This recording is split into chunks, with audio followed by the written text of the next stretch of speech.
सभी को आने दीजिए जो है। चलो ठीक है। तो आज जो मैं आपको बताने जा रहा हूँ, मैंने कहा कि ये पूरी चीज़ें एक दूसरे से लिंक हैं। एलील्स, एलील फ्रीक्वेंसी, मेंडल के कुछ लॉ रूल्स जैसे जीनोटाइप फिनोटाइप, और उसके बाद हार्डी विम्बर्ग इक्विलिब्रियम। ये तीनों एक चीज़ एक दूसरे से लिंक है। और ये तीनों एक दूसरे से लिंक होने का मतलब ये है कि अगर आप इसको कहीं से भी एक चीज़ को आप ड्रॉप करेंगे तो आपके लिए दिक्कत हो जाएगा। ठीक।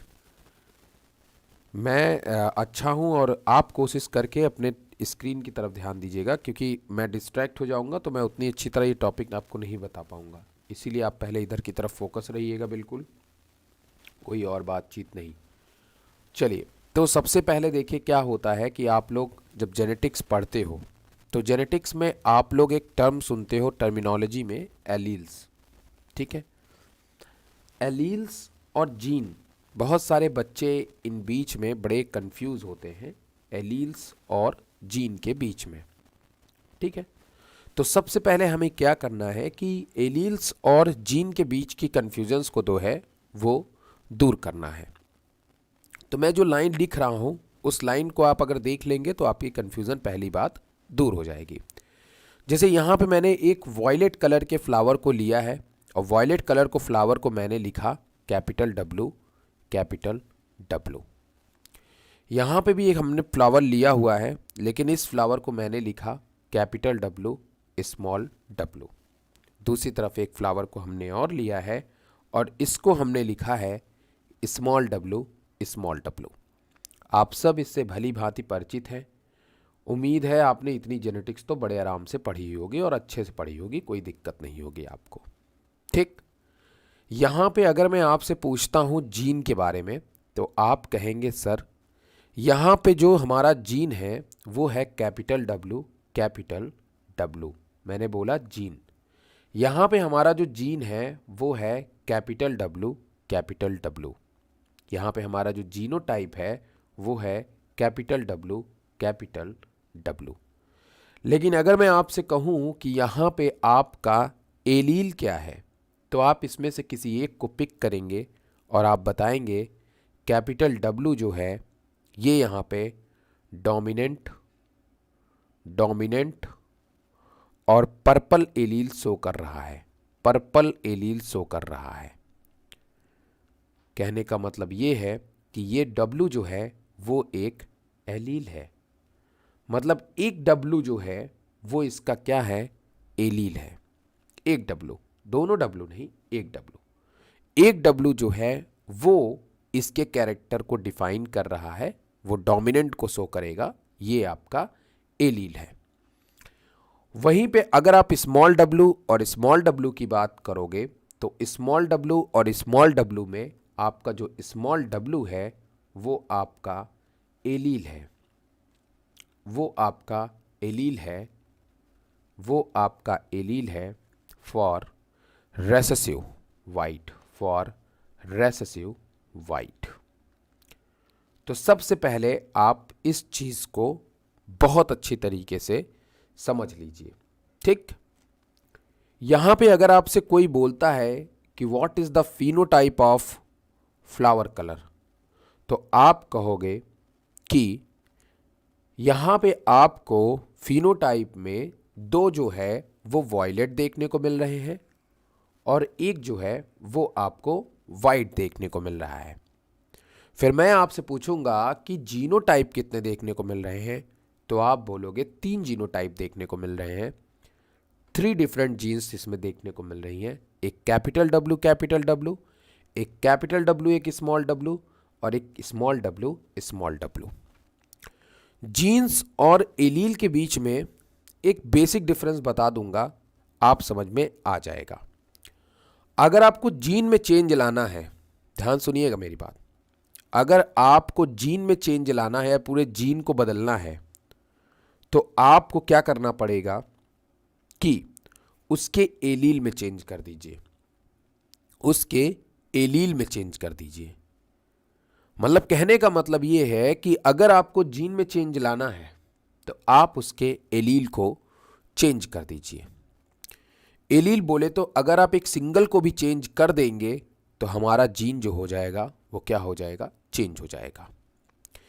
हर एक जीन की अपनी एक पर्टिकुलर लोकेशन होती है, पर्टिकुलर कैरेक्टर होता है। मैंने, ध्यान सुनिएगा, मैंने कहा हर एक जीन का अपना एक पर्टिकुलर कैरेक्टर होता है।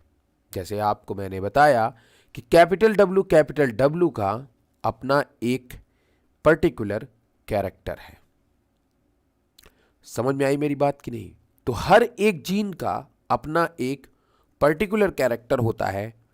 बट अगर मैं एलील की बात करूं तो एलील में आप एक पर्टिकुलर कैरेक्टर को डिफाइन नहीं कर सकते हो। आप एक पर्टिकुलर कैरेक्टर को डिफाइन नहीं कर सकते हो। जैसे अगर यहां पे मैं स्मॉल डब्लू की बात करूं तो स्मॉल डब्लू अगर इसके साथ एलील की बात में, ये एलील है, अगर मैं देखूं तो ये कैपिटल डब्लू के साथ में इसका फिनोटाइप अलग देता है और ये दोनों के साथ में है। ये कैपिटल वाला स्मॉल के भी साथ में रह सकता है, स्मॉल वाला कैपिटल के साथ में भी। तो ये पर्टिकुलर इसका अपना कोई एक कैरेक्टर नहीं होता है, पर जो आपका जो जीन होता है उसका अपना एक पर्टिकुलर कैरेक्टर होता है। हाँ, अगर इस जीन की बात करोगे तो इस जीन का भी अपना एक पर्टिकुलर कैरेक्टर होगा। तो यहां पे आपको मैं क्या समझाने की कोशिश करूंगा, अभी मैं आपको आगे बताता चलूंगा। लेकिन अगर आप यहां पे, अगर मैं आपसे पूछूं कि भाई जरा मुझे ये बताओ कि इस रीजन में जीनोटाइप और फिनोटाइपिक रेशियो क्या है, तब आप उस सिचुएशंस में बोलोगे सर जो फिनोटाइप है वो 2:1 का है और जो सर जीनोटाइपिक रेशियो है वो आपका 1:1 का है। क्योंकि सर एक आपका ऐसा जीनोटाइप है, एक आपका ऐसा जीनोटाइप है और एक आपका इस तरह का जीनोटाइप है। अब आप ध्यान सुनिएगा, लेकिन जब मैं आपसे बात करूं कि बेटा इसमें थोड़ा सा एलील के बारे में बताओ कि इसमें एलील कितने टाइप के हैं, तो आप बोलोगे सर एक कैपिटल डब्लू है और एक स्मॉल डब्लू है। तो मैं आपसे पूछूंगा कि कितने कैपिटल डब्लू, तो आप बोलोगे सर 1 2 3 कैपिटल डब्लू। और मैं आपसे पूछूंगा कितने स्मॉल डब्लू, आप बोलोगे 1 2 3 स्मॉल डब्लू। तो दैट इज 3 स्मॉल डब्लू। ये जो 3 का रेशियो आया ये हमारा एलील का रेशियो है। क्या तुम्हें कुछ ऐसा नहीं लग रहा है कि हमारे जो एलील का रेशियो है वो कहीं ना कहीं हमारे जीनोटाइप के रेशियो जैसा ही हमें अपीयर हो रहा है? इसी के बारे में हार्डी विनबर्ग जी ने बताया। हार्डी विनबर्ग जी का पहला रूल ये था, ध्यान सुनते रहिएगा, अभी ये बात की जस्ट शुरुआत हुई है, ये शुरुआत हुई है बच्चा, ध्यान रखिएगा। हार्डी विनबर्ग जी का कहना था, जो वो बात प्रूव करना चाहते थे, लेकिन हार्डी विनबर्ग जी गलत थे। हार्डी विनबर्ग जी ने बताया कि अगर हमें किसी पॉपुलेशन के बारे में जानकारी चाहिए तो पॉपुलेशन को स्टेबलाइज रखना है। हार्डी विनबर्ग जी की लिमिटेशन थी कि हार्डी विनबर्ग इक्वेशन उसी पॉपुलेशन पे अप्लाई होता है जो पॉपुलेशन स्टेबल हो, जो पॉपुलेशन में इवोल्यूशन ना हो, जिसमें नए इंडिविजुअल्स या नए कैरेक्टर प्रोड्यूस ना हो, उसी पे हार्डी विनबर्ग रूल फॉलो होता है। और इसी चीज को बोलते हैं हार्डी विनबर्ग इक्विलिब्रियम, फिक्स हो जाना। मतलब कि जिस भी हम जनरेशन की बात करें और चाहे वो जनरेशन नेक्स्ट जनरेशन में भी जाए, उसमें वो कैरेक्टर फिक्स ही रहे, नए कैरेक्टर ना आए। तो ऐसा तो पॉसिबल नहीं है, ऐसा तो पॉसिबल नहीं है। तो हार्डी विनबर्ग लॉ कभी भी उन पॉपुलेशन पे अप्लाई नहीं होता है जिसमें इवोल्यूशन होता हो। उसको हम लोग केवल और केवल कहां अप्लाई कर सकते हैं, जब हम अपनी पॉपुलेशन को एक जनरेशन में फिक्स कर दें। लेकिन अगर हम उसकी एनालिसिस कराएंगे दूसरे पुराने पॉपुलेशन से तो वो पॉसिबल नहीं है। अब आप ध्यान सुनिएगा मेरी बात, इसको अभी आप डिटेल में सुनते चलेंगे, बार बार सुनेंगे, याद हो जाएगा, आपको समझ में आ जाएगा। तो यहां पे ये सब बात आप लोग जेनेटिक्स में पढ़ते हैं, इसको उतना पढ़ाने की ज़रूरत आपको नहीं है। बस इसमें सिंपल कॉन्सेप्ट ये है कि आप एलील के बारे में जान जाओ कि ये जो नंबर्स जब हम गिनेंगे ना एलील का, तो ये पूरे नंबर गिनेंगे, और जब जीन गिनेंगे तो इसको 1 गिनेंगे, और जब एलील गिनेंगे तो इसको हम 2 गिनेंगे। ये बात आप ध्यान में रखिएगा, अभी आपको बहुत सारे एग्जाम्पल में कराने वाला हूं, तो आप देखते रहिए बस। An allele is version of a gene, allele no doubt एक वर्जन है हमारे जीन का ही। Is heritable unit that control particular feature of an organism, no doubt ये एक पर्टिकुलर फीचर्स कैरी करता है।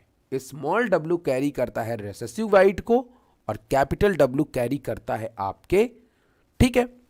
For instance Mendel studies a gene that control flower colour in the P plant, Mendel ने ऐसे के बारे में बताया जो फ्लावर कलर को वो करता था। लेकिन यहां पे बेटा आप एक बात ध्यान रखो कि कैपिटल W जो है उसका जीन जो है वो एबल है, डोमिनेंट कैरेक्टर्स। एलील जो है मतलब जीन जो है वो तो अपना डोमिनेंट, जैसे कैपिटल W ये कभी भी रिसेसिव नहीं हो सकता है। मैंने क्या बोला, जीन पर्टिकुलर फीचर है, कैपिटल W कभी रिसेसिव नहीं हो सकता है। लेकिन एलील जो है वो रेसेसिव भी हो सकता है और वो डोमिनेंट भी हो सकता है, वो रेसेसिव भी हो सकता है और वो डोमिनेंट भी हो सकता है। अगर वो स्मॉल w है तो फिर भाई वो दूसरा हो सकता है, और कैपिटल W है दूसरा, और कैपिटल W स्मॉल w दोनों साथ आ गए तो भी दूसरा। तो कहने का मतलब ये चीज आप ध्यान में रखिएगा। This gene comes in white allele, small w, purple allele, capital W। Each P plant has 2 gene copy which may be same of different allele. जैसे कहते हैं कि भाई किसी भी यहां पे जो प्लांट लिया गया उसमें वाइट के लिए स्मॉल w एलील लिया गया है, वाइट एलील के लिए, और पर्पल एलील जो है वो आपका कैपिटल W है। Each P plant has 2 gene copy, और दोनों प्लांट मतलब हर एक प्लांट में 2 हमें जीन की कॉपी देखने को मिलती है, that is capital W and small w, which में be some of different allele, जिसमें आपके डिफरेंट एलील होते हैं, और एक आपका कैपिटल W स्मॉल w भी आप ध्यान रखिएगा। When allele are different one, the dominant allele W may hide the other recessive small w। अगर दोनों एलील साथ में रहते हैं तो जो डोमिनेंट एलील है वो अपना कैरेक्टर शो करेगा, और जो रेसेसिव एलील है वो अपना कैरेक्टर शो नहीं करेगा। तो ये बात आप ध्यान रखिएगा। लेकिन जीन जो है जरूरी नहीं है कि जीन आपके कैपिटल W एलील एक साथ ही रहे तभी बने, ऐसा जरूरी नहीं है। A plant set of allele called it genotype. तो क्या आपको यहां पे एक चीज दिखाई दे रही है, यहां पे आप देख रहे हो कहीं ना कहीं जो हमारा एलील है वो एक इवोल्यूशन का कारण भी बन सकता है, क्योंकि ये एक हाइब्रिड वैरायटी बनने की तरफ अग्रसित हो रहा है। तो इसीलिए बेटा हम लोग यहां पे एलील्स के बारे में पढ़ भी रहे हैं, क्योंकि एलील ही वो चीज है जो आगे जाकर के नेचर में चेंजेस लाने वाला रहेगा। एलील जीन नहीं, कैपिटल W वाला जो जीन है वो तो डायरेक्ट टपकेगा कहीं जाकर के, लेकिन जो एलील होते हैं वो एलील ही आपके पर्टिकुलर चेंज ला सकते हैं नेक्स्ट जनरेशन में। समझ रहे हो ना मेरी बात? क्योंकि देखो ये तो अपना सेम पेरेंट जैसा होगा, ये भी अपना सेम पेरेंट जैसा होगा, लेकिन इन दोनों का जो हाइब्रिड होगा वो नेचर में चेंज ला सकता है, एलील नेचर में चेंज ला सकता है।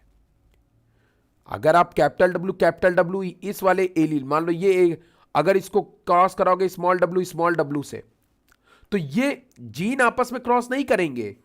कौन आपस में क्रॉस करेगा? एलील आपस में क्रॉस करेंगे। दैट इज इट, ये ध्यान में रखिएगा। और जब ये गैमेट्स क्रॉस करेंगे तो नए एलील बनाएंगे, और जब वो नए एलील बनाएंगे, नए जीन बनाएंगे, तो नए कैरेक्टर्स आएंगे नेक्स्ट जनरेशन में।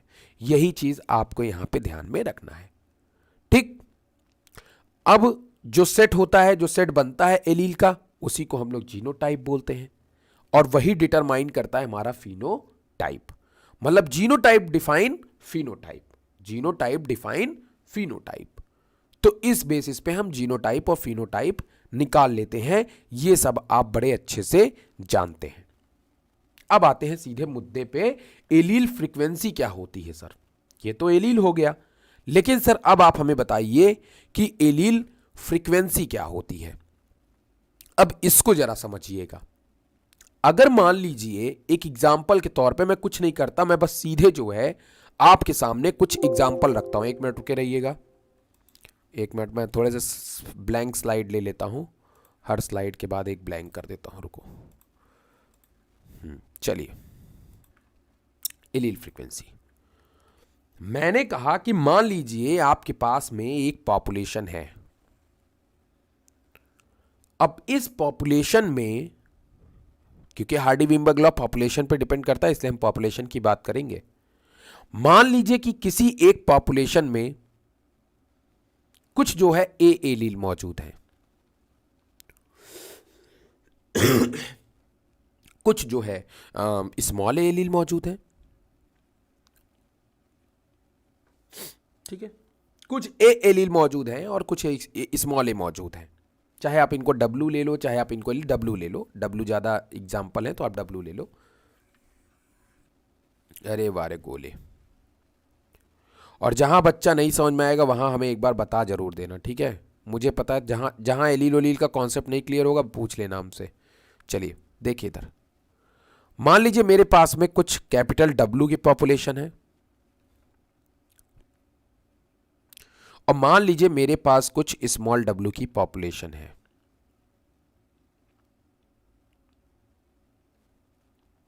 ठीक है, पॉपुलेशन की फ्रीक्वेंसी निकालने का सबसे बढ़िया फॉर्मूला होता है, फ्रीक्वेंसी निकालने का सबसे बढ़िया फॉर्मूला होता है, फ्रीक्वेंसी निकालने का जो सबसे बढ़िया फॉर्मूला होता है वो मैं आपको पहले बताऊं, लेकिन उसके पहले आप एक चीज को ध्यान में रखिएगा कि जो फ्रीक्वेंसी होती है उसको आप दो तरीके से निकाल सकते हो। या तो आप इसको परसेंटेज में निकाल सकते हो, 100% में, हाँ बोलो बोलो वर्तिका, 100% में, या फिर आप इसको 1 मान सकते हो, पूरी वैल्यू को आप 1 मान सकते हो। समझ रहे हो कि नहीं? जैसे अगर मैं आपसे बोलूं कि बेटा एक बात बताओ, 100% में हमारे एयर में नाइट्रोजन कितनी है, तो आप बोलोगे सर 78%। अगर मैं आपसे पूछूं कि एक में अगर मुझे निकालना हो ये वैल्यू, तो आप क्या लिखोगे सर? 0.78, यही लिखोगे ना, 0.78। बस यही चीज ध्यान में रखना, यही चीज आपको फ्रीक्वेंसी में ध्यान में रखना है। कभी कभी आप 1 में निकालिए और चाहे आप इसमें निकालिए, तो आप 1 में निकालेंगे ज्यादातर टाइम, लेकिन समझने के लिए आप परसेंटेज में भी निकाल सकते हैं, कोई दिक्कत नहीं है। बॉटल नेक, देखो बात ध्यान में सुनो पहले मेरी, जो मैंने कल आपको पढ़ाया ना, जो मैंने कल आपको पढ़ाया है, बॉटल नेक फिनोमेना हो गया, फाउंडर इफेक्ट हो गया। फाउंडर इफेक्ट तो चलो ठीक है, ये केवल वो टॉपिक, एक ऐसे टॉपिक है ना जो मिलेंगे नहीं बेटा। इवोल्यूशन में कई टॉपिक ऐसे हैं जो आपको मिलेंगे नहीं कहीं पे पर्टिकुलर, लेकिन वो अप्लाई होंगे। एक बात बताओ, एलील फ्रीक्वेंसी दे दिए हो, एलील फ्रीक्वेंसी के बारे में बच्चों कहीं नहीं बता रहे हो, तुम कहीं नहीं बता रहे हो। बच्चा कहां सीखेगा फ्रीक्वेंसी निकालना? कैसे जानेगा क्या होता है फ्रीक्वेंसी? बताना चाहिए ना आपको जो है भाई, आप उसका जिक्र कहीं नहीं करते हो। अब आपने हार्डी-वेइनबर्ग जैसे बड़े से चीज को तो बता दिया, मैं मानता हूं कि टीचर चाहेगा उसको बहुत ही निल्ल करके लेकिन अगर मैं आपको केवल अभी हार्डी-वेइनबर्ग पढ़ा दूं कॉन्सेप्ट, तो आप ही पूछते फिरोगे सर एलील फ्रीक्वेंसी, हवा हो जाएगा, सब हवा हो जाएगा। लेकिन अगर आप एक सीक्वेंस से आओगे तो आपको पता चलता रहेगा कि चल क्या रहा है चीज। आपने एलील जाना, अब आप एलील को डिफाइन कर सकते हो, एलील के बारे में अब आप जानते हो, अब आप एलील की फ्रीक्वेंसी निकालना सीख लो। जब आप एलील की फ्रीक्वेंसी निकालना सीख जाओगे, तब तो जाकर के हार्डी-वेइनबर्ग लॉ में जब आप पहुंचोगे, तब वहां पे स्टेटमेंट लिखा मिलेगा कि एलील की हार्डी-वेइनबर्ग जी ने एलील फ्रीक्वेंसी बताया कि एलील फ्रीक्वेंसी और जीनोटाइप फ्रीक्वेंसी क्या होती है, इक्वल होती है। लेकिन पहले जानो तो कि फ्रीक्वेंसी निकलेगी कैसे। फिर उन्होंने क्या किया, एक फॉर्मूला जो दिया p² q² + 2pq का, वो फॉर्मूला है क्या चीज, तो ये आप सीक्वेंस समझोगे ना। फाउंडर इफेक्ट सब रहेगा उसी का। देखो दोनों जेनेटिक ड्रिफ्ट के ही परिणाम है। अब एक बताऊं और एक ना बताऊं तो यार बात ही नहीं बनता है। समझ रहे हो कि नहीं मेरी बात? तो उसमें कोई दिक्कत नहीं, आप ये ध्यान में रखिएगा। चलिए, वो तो आपको इवोल्यूशन में पढ़ना है, नेचुरल सिलेक्शन में पढ़ना है। चलिए आगे, ओके, तो यहाँ पे उसमें वो तो बस ऐसे सुनाने के लिए आपको था कि आप उसको थोड़ा सा देख लीजिए, इवोल्यूशन का था ना। चलो आगे बढ़ते हैं। तो कैपिटल डब्ल्यू मैंने कहा कि फ्रीक्वेंसी को जब भी आप डिफाइन करेंगे तो फ्रीक्वेंसी को डिफाइन करने के लिए फिजिक्स वाली फ्रीक्वेंसी नहीं है, ठीक है, आप इसको समझ सकते हैं। फ्रीक्वेंसी जैसे कि हम लोग नॉर्मल बात करें कि जैसे मान लो कि परसेंटेज की बात, जैसे हम लोग पार्शियल प्रेशर नहीं पढ़ते थे, वो उसमें जो है क्या कहते हैं रेस्पिरेशन में पार्शियल प्रेशर। तो पार्शियल प्रेशर में जैसे हम कहते नहीं थे कि पूरे एयर में बहुत सारी गैस है, तो बताओ उसमें हर एक गैस का पार्शियल प्रेशर कितना है ना। तो उसी तरीके से पूरे पॉपुलेशन में कैपिटल डब्लू का फ्रीक्वेंसी कितना है ये निकालिए। तो आप परसेंटेज पहले निकालेंगे, तो पहले पूरी पॉपुलेशन को क्या करेंगे, काउंट करेंगे कि पहले पूरी पॉपुलेशन क्या है, और फिर जो है आप बताएंगे कि उसमें से इतने % कैपिटल डब्ल्यू है। कैसे, देखो एग्जांपल के तौर पे 1 2 3 4 5 6 7 8 9 10 11 12 13 14 15 तो है हमारे पास में, टोटल पॉपुलेशन 15 लोग हैं, इसको 16 कर लो तो सही रहेगा। 16 में से 6 लोग जो हैं वो कैपिटल डब्ल्यू हैं। 16 में से 6 लोग क्या हैं, कैपिटल डब्ल्यू हैं, तो मतलब 6/16। अगर आप 1 मानोगे तो बस 6/16 लिखोगे, अगर आप 100 मानोगे तो 100 से मल्टीप्लाई करोगे।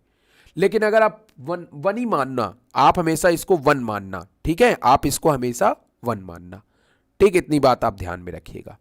तो फॉर्मूला क्या होता है फ्रीक्वेंसी का वो आप नोट डाउन करिएगा, आपको आगे मिल भी जाएगा, कोई दिक्कत नहीं है। फॉर्मूला जो होता है फ्रीक्वेंसी का वो होता है number of copies of allele, चाहे आप ए का निकालिए, जिसका भी आप निकालना चाहते हैं, ठीक है, उसका यहां पे लिख दीजिए, जितने भी एलील हैं उसके नंबर यहां पे लिख दीजिए, जितने पॉपुलेशन में जितने एलील दिए हुए हैं डब्लू, कैपिटल डब्लू वाले, तो आप उसको यहां पे लिख दीजिए। 6 थे, 6 लिख दिया आपने। फिर upon total number of a gene in copy in population, a और जैसे कैपिटल डब्ल्यू स्मॉल डब्ल्यू के टोटल कॉपी कितने हैं वो आप लिख दीजिए। तो भाई लिख दिया हमने 6/16, तो वैल्यू कितनी आ गई, 16 को 6 से कर दो, कितनी आ गई 0.0, 16 छक्के पता नहीं कितना होता है, बताओ भैया, 16 पंजे तो 80 हो जाता है ना यार, 16 चौको 64 हो जाता है, 16 तियाँ 48, 16 तियाँ जाएगा 48, ये हो गया भाई 2। मैं बेइज्जती करवा हो गया मेरी, जल्दी बताओ इसको, मुझे नहीं आता। ये 10 हो गया ना, 10 में 2 हो गया, हाँ ये 5 1 12, ठीक है 12, तो ये 0 लग जाएगा यहाँ पर ना, तो इधर भी 0 लग जाएगा, 0.30 के आसपास, 0.3 कर लो, ठीक है, दैट इज 0.3। अगर यही परसेंटेज में निकालने जाओगे तो वो भी अभी पता चल जाएगा, लेकिन उसके पहले आप दूसरा भी निकाल लो। ये किसके लिए, ये किसकी फ्रीक्वेंसी निकली बेटा, ये फ्रीक्वेंसी निकली कैपिटल डब्ल्यू की, ये फ्रीक्वेंसी निकली कैपिटल डब्ल्यू की। अब आप इसी तरह स्मॉल डब्ल्यू की निकाल लीजिए। जब आप स्मॉल डब्ल्यू की निकालने जाएंगे तो एलील फ्रीक्वेंसी की बात हो रही है, यहां पे ध्यान सुनिएगा, यहां पे मैंने एलील की बात करी है, जीन की बात नहीं करी है, ध्यान सुनिएगा सब लोग, हमने बात कर रहा हूं मैं एलील की, जीन की बात नहीं कर रहा हूं, तो आप ये बात ध्यान में रखिएगा। अब अगर आप कैपिटल डब्ल्यू स्मॉल डब्ल्यू 1 2 3 4 5 6 7 8 9 10 हो गए, तो 10/16 कर लीजिए, इसका तो आई थिंक 0.6 आएगा ना, 0.6 के आसपास में आना चाहिए, 16/10 कर दो तो 16. अरे यार ये कैसे यार, 16 पंजे 80, 16 छक्का, हाँ ठीक तो है, 16 छक्का 96, 96 दैट्स ऑल, 0.6, हाँ ठीक है, हाँ ठीक है 0.6 के आसपास में, 0.6 के आसपास में आ गई वैल्यू हमारी इसकी, ठीक, स्मॉल डब्ल्यू की। तो अब आपने ये जो देखा एक एग्जाम्पल, ये एग्जाम्पल होता है एलील फ्रीक्वेंसी को निकालने का। किसको निकालने का, एलील फ्रीक्वेंसी को निकालने का बहुत ही सिंपल असरकारी तरीका है भाई ये, ठीक। तो वो आप निकाल लेंगे, तो यहां पे वही बोला है, for instance if we all the allele in population of plant were purple allele W है, एलील फ्रीक्वेंसी भी उसकी क्या होगी, डब्ल्यू होगी। अगर हमने एलील डब्ल्यू माना है तो उसकी जो एलील फ्रीक्वेंसी डब्ल्यू यहां पे बोला है उसको हम 100 मानेंगे और 1 मानेंगे। If half the allele were W and half R W, अगर पूरे पॉपुलेशन में केवल डब्ल्यू है तो हम उसको बोलेंगे कि 100% फ्रीक्वेंसी है। क्या है? 100% फ्रीक्वेंसी है।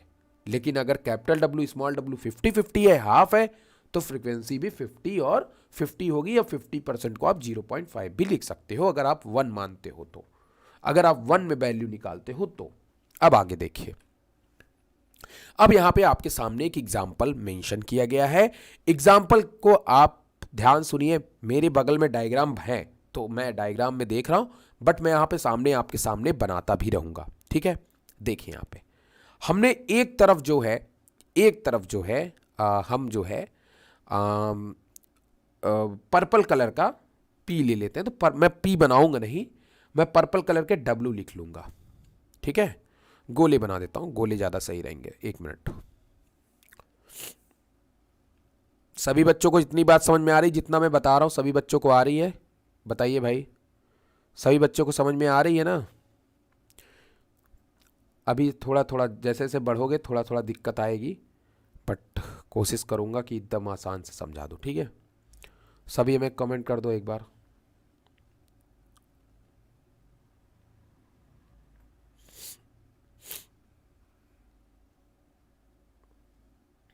ठीक है,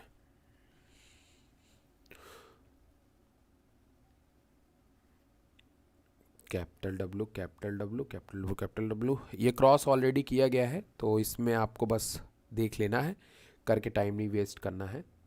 ये सब कैपिटल डब्ल्यू है, केवल स्मॉल डब्ल्यू को मैं थोड़ा ओमेगा टाइप का बनाऊंगा तो आप समझ जाइएगा, ठीक है। और वाइट वाले को मैं जो है ले लेता हूँ स्काई ब्लू ले रहा हूँ, ठीक है। तो वाइट स्काई ब्लू को आप हमेशा वाइट समझेंगे जितने भी मैं बनाऊंगा, तो ये सब आपके स्मॉल डब्ल्यू ही रहने वाले हैं, तो उससे कोई मतलब ही नहीं है, क्योंकि तभी वो वाइट होंगे, अदरवाइज वो रेसेसिव हो जाएंगे। दो ही रहेंगे, एक आप और ये पर्पल बना लो,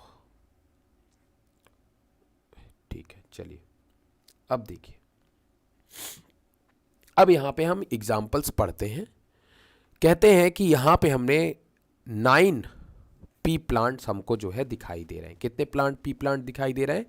9 पी प्लांट्स हमको यहाँ पे दिखाई दे रहे हैं। दैट इज पॉपुलेशन, क्योंकि हम लोग जब भी एलील वगैरह बात हो तो पॉपुलेशन की बात करते हैं। Population of P plants, of peace की बात हम कर रहे हैं।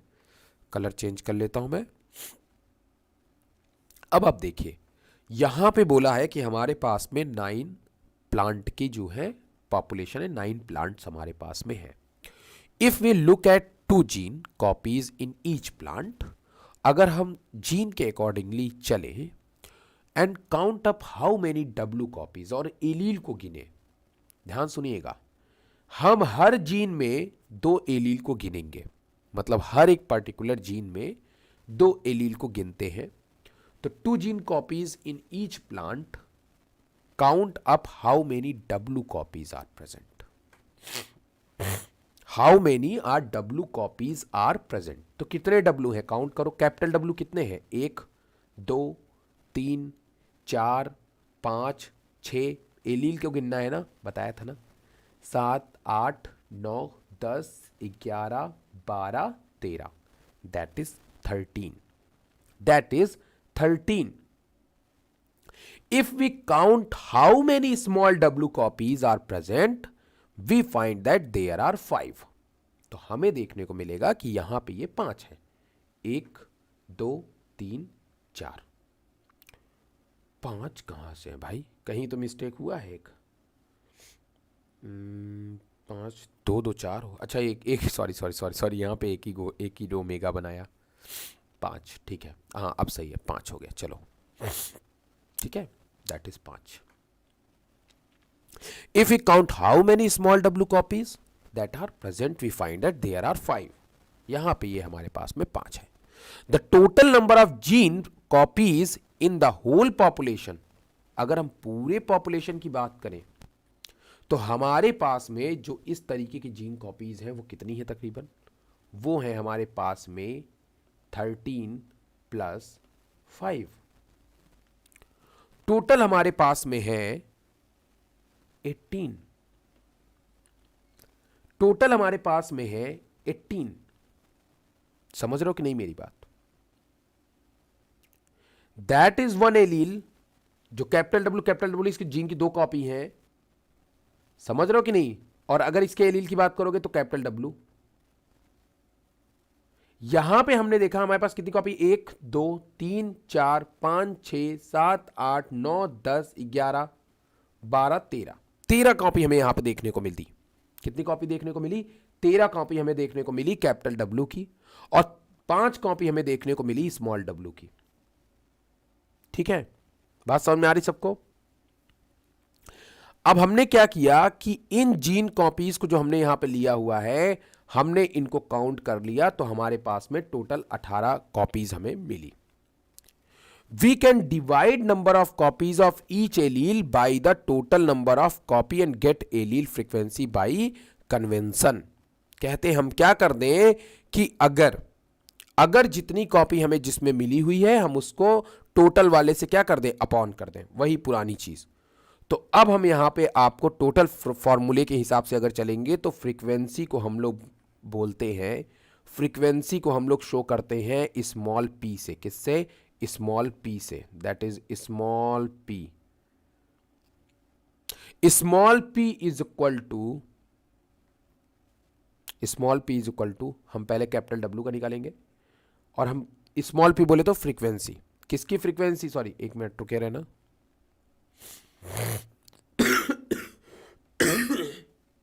सॉरी।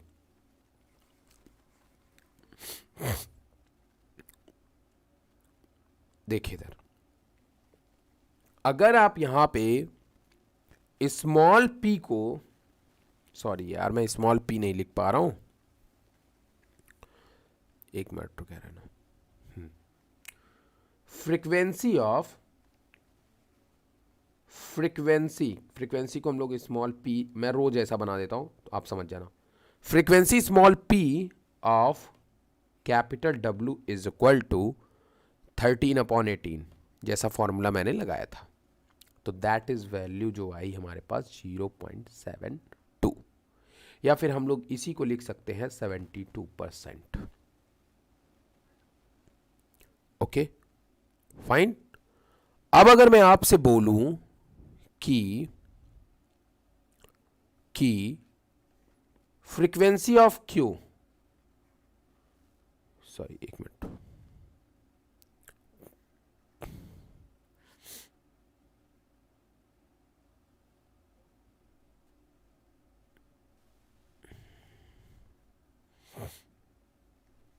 यहां पे इन्होंने एक फ्रीक्वेंसी को अगर ये स्मॉल पी बोलते हैं, इसको आप ध्यान में रखिएगा थोड़ा सा, ये नई चीज़ में, एक मिनट मैं बताना भूल गया आपको एक चीज़, एक मिनट दे दीजिएगा मुझे बस। इसको इस लाइन के पहले आप एक चीज़ नोट कर लीजिए, इसको लाइन को नहीं पढ़ाऊँ ना, तो इसको पहले आप पढ़ लीजिए आराम से। देखिए यहाँ पे एक चीज़ लिखा हुआ है, देखिए पढ़िए, बाय कन्वेंशन मतलब अपने सहायता के लिए, अपने आसानी के लिए हमने क्या किया है कि when there are just 2 allele for a gene, यहाँ पे एक जीन के लिए हमारे पास में 2 एलील है, in a population their frequency are given symbol P. A population बोले तो डब्ल्यू भी आप ले सकते हो और स्मॉल डब्ल्यू ले सकते हो। ध्यान से सुनिएगा बच्चे, एकदम बहुत ध्यान से, ये लाइन मैंने नहीं पढ़ी थी तो इसीलिए वो पी क्यू फंस गया। देखिएगा समझिए, कुछ बदला नहीं है, सब कुछ उसी तरह से है, कुछ बदला नहीं है। बस आपको क्या काम बोला है कि जैसे कैपिटल डब्ल्यू वाला जो है ना, आप उसको कैपिटल डब्ल्यू मत बोलिए, क्योंकि मान लीजिए भाई फिर आप फॉर्मूला अप्लाई नहीं कर पाएंगे ना।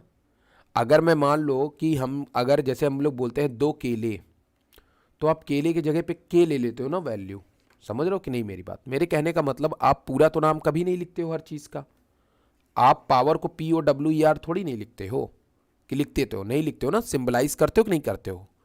तो यहाँ पे इन्होंने दोनों पॉपुलेशन, जब भी हम बात करते हैं पॉपुलेशंस की, तो हम किसी भी चीज़ के 2 अल्टरनेट कैरेक्टर मानते हैं। एलील में हम 2 अल्टरनेट कैरेक्टर मानते हैं, जीनोटिपिकली फिनोटिपिकली कई दफ़े 3 कैरेक्टर्स होते हैं एलील के जीनोटाइप के बेसिस पे, वो एक दूसरी चीज़ होती है, उसकी बात हम बाद में करेंगे। लेकिन अभी हमने आपसे क्या बात बताई, अभी मैंने आपको ये कहा कि यहाँ पे हमने दोनों जो हमारी पॉपुलेशंस है, उसमें से एक पॉपुलेशन को हमने माना है पी मान लेंगे, और एक पॉपुलेशन की फ्रीक्वेंसी को हम लोग क्यू मान लेंगे।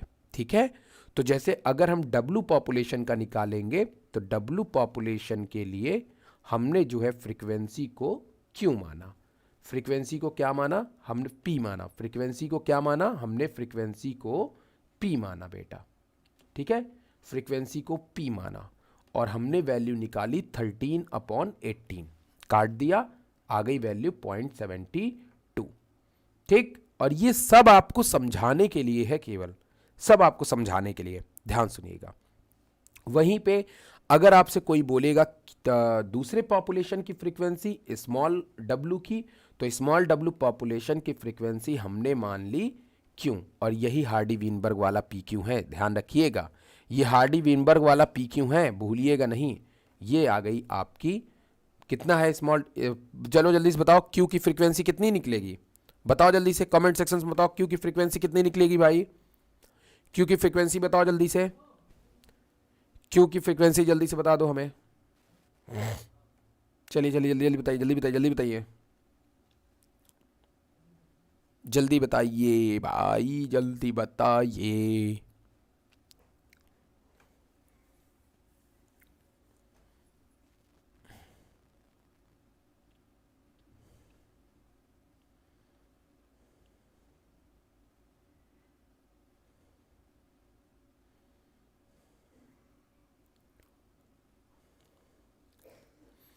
क्यू की फ्रीक्वेंसी बताइए भाई।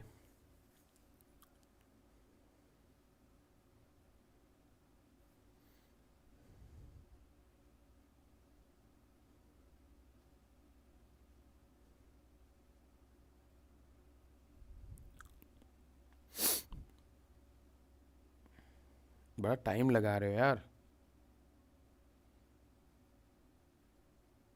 मेरे में चैट नहीं आ रहा है क्या,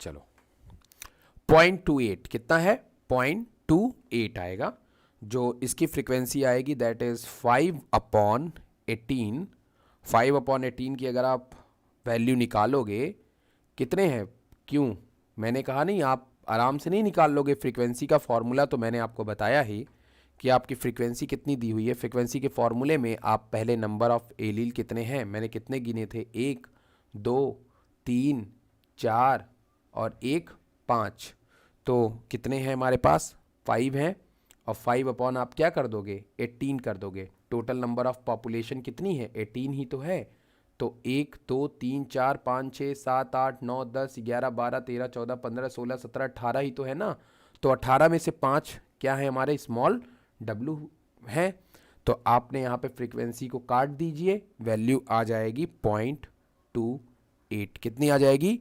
0.28 आ जाएगी, ठीक है। तो ये फ्रीक्वेंसी किसकी आ गई, स्मॉल w की आ गई, स्मॉल w की फ्रीक्वेंसी निकाल लिया।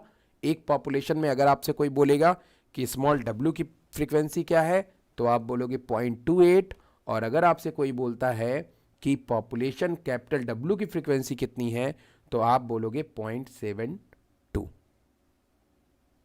क्यों नहीं पता चल रहा है भाई, क्या हुआ, प्रॉब्लम हो रही क्या आप लोग को समझने में, हमें कोई बच्चा जवाब नहीं दे रहा है, ये हो क्या रहा है भाई, ये आप लोग वीडियो को वॉच नहीं कर रहे हो क्या, आप लोग बता ही नहीं रहे हो, बिल्कुल जवाब दे ही नहीं रहे हो, पता नहीं सर, अब बता क्यों नहीं पा रहे हो भाई, ऐसी कौन सी कॉम्प्लेक्स चीज में पढ़ा रहा हूं जो अभी आप बता नहीं पा रहे हो,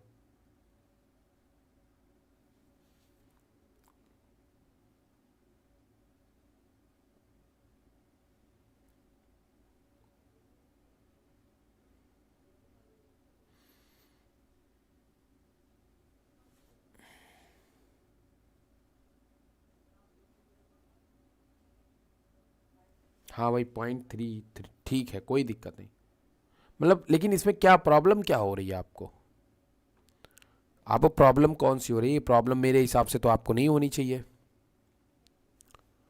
आपको मेरे हिसाब से तो प्रॉब्लम नहीं होनी चाहिए, आपको प्रॉब्लम क्यों हो रही है,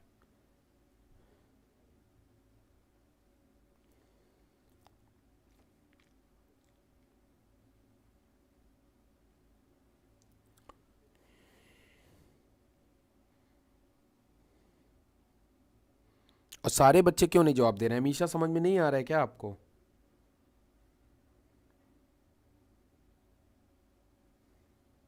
अमीषा, समझ में नहीं आ रहा है आपको? बताओ भाई।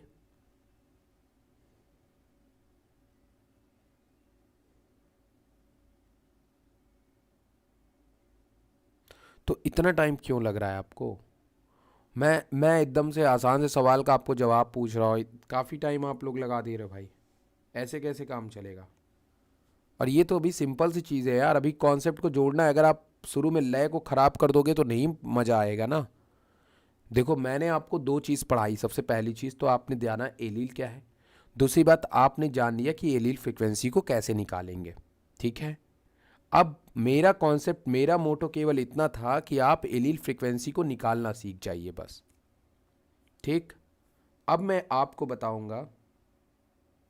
अच्छा, ठीक है, मैं बहुत आसानी से आपको समझा रहा हूँ। मैं बता रहा हूँ ये ऐसा वीडियो नहीं मिलेगा। मैं फिर से बता रहा हूँ, हार्डी वीनबर्ग कोई ऐसा नहीं पढ़ाता। या तो बहुत हार्ड और पीक लेवल पे आपको पढ़ाएगा, या तो बहुत वीक लेवल पे आपको पढ़ाएगा। मैं फिर बता रहा हूँ। और जो भी पढ़ाएगा ना आपको, वो मतलब खुद बेचारा मेहनत करता है, आप समझा करो उसको। मतलब जो भी पढ़ाएगा, मैं ये नहीं कह रहा नहीं कोई पढ़ाएगा, बट जो भी पढ़ाएगा भी आपको वो मेहनत करेगा। मैंने तो नहीं देखा है किसी का वीडियो अभी तक, लेकिन मैं तो बस सामने मेरे बस मेरा वेब पेज है बस, और कुछ नहीं है। चलिए, अब आप ध्यान से देखिएगा। जिनका पुराना नहीं भी समझ में आया वो इसमें रिवाइंड हो जाएगा और ये समझ में आ जाएगा। अब मैं आपको एक ऐसा एग्जाम्पल बताने वाला हूँ जिसमें आपकी जेनेटिक्स भी रिवीजन हो जाएगी और ये भी रिवीजन हो जाएगी। इसके बाद हम जो है पढ़ने चलेंगे हार्डी वीनबर्ग। तो थोड़ा टाइम लगेगा भाई, थोड़ा टाइम तो आपको लगने वाला है आज, लेकिन मैं वादे के साथ कह रहा हूं कि आज आप इसको ख़त्म करके जाइए तो ज़्यादा अच्छा है, वरना बीच में लटक जाएगा। ठीक है, चलिए आगे बढ़ते हैं। तो पॉपुलेशन ऑफ पी जैसे कि हमने लिया हुआ था, मैंने आपको बताया हुआ था कि सबसे पहले हमने लिया था कैपिटल डब्लू एक, दूसरा कैपिटल डब्लू दो, तीसरा कैपिटल डब्लू तीन। बगल में भी हमने लिया था 4, लेकिन ये कैपिटल डब्लू स्मॉल डब्लू था। एक लिया था 5 जिसमें कैपिटल डब्लू था। एक लिया था 6 जिसमें कैपिटल डब्लू था। ये पुराना नहीं है, इसमें हम तीनों निकालेंगे। ठीक है, तो ये मत सोचिए कि सर वही समझा रहे हैं। Small W small W small W small W. फिर उसके बाद आप वही चीज़ करेंगे, small W small W small W small W small W small W small W small W. ठीक, अब अगर मैं आपसे बोलूं कि मुझे जीनोटाइप फ्रीक्वेंसी बताइए, एलील फ्रीक्वेंसी नहीं, हमने जो अभी निकाली वो एलील फ्रीक्वेंसी थी। अब अगर मैं आपसे बोलूं कि जीनोटाइप फ्रीक्वेंसी बताइए बेटा, जीनोटाइप फ्रीक्वेंसी बताइए, अब आप चौंक जाएंगे, अरे यो क्या यार, यो तो अनर्थ हो गया यार। बस कुछ नहीं करना है। जीनोटाइप में हम दोनों को एक गिनेंगे, मतलब पूरे पेयर गिनेंगे। ठीक है, जीन की बात कर रहे हैं ना, तो जीन तो पेयर में रहेंगे। तो कितने जीनोटाइप, कितने तरह के जीनोटाइप हैं हमारे पास में? जीनोटाइप सबको पता है ना? पहले मुझे कमेंट सेक्शन में बता दो, हाँ जीनोटाइप सबको पता है। नो तो नो, यस तो यस। पहले मुझे बताओ, सभी बच्चे को जीनोटाइप फिनोटाइप अच्छी तरह पता है? पहले बताओ तो मैं आगे बढ़ूं। फाइन, और बच्चे बताओ भाई, और बच्चे, अमीशा, और नहीं पता होगा ना तब मैं, हाँ तब ठीक, ओके डन, ओके। अब प्रियांशी प्राची को तो पता होगा। प्रियांशी प्राची बताइए भाई। ओके, बहुत अच्छे। अब देखिए, ये है हमारा जीनोटाइप। तो कितने तरह के जीनोटाइप हैं?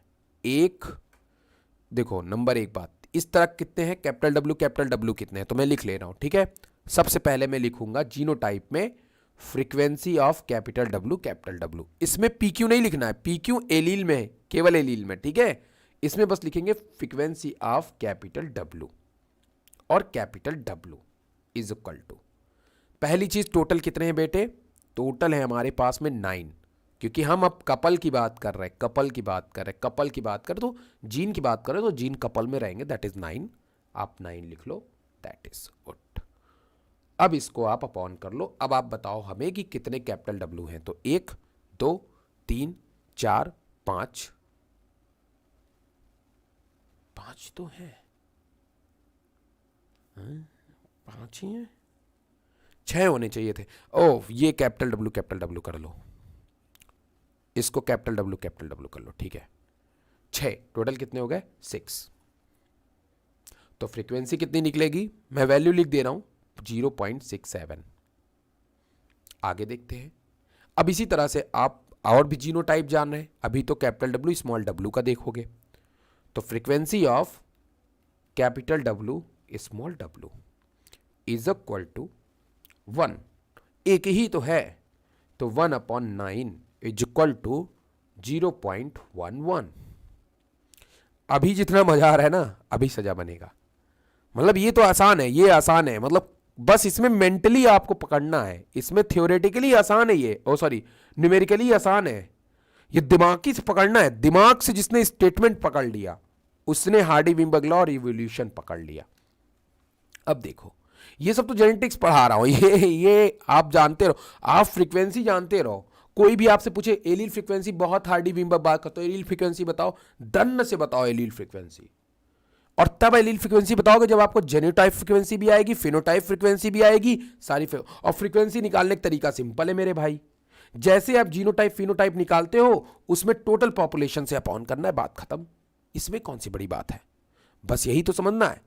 अब स्मॉल डब्ल्यू को अगर आप निकालेंगे तो frequency of small W is equal to कितने हैं, 1 2, बस 2 ही तो है हमारे पास में, तो 9/2, that is 9/2 is equal to 0.22।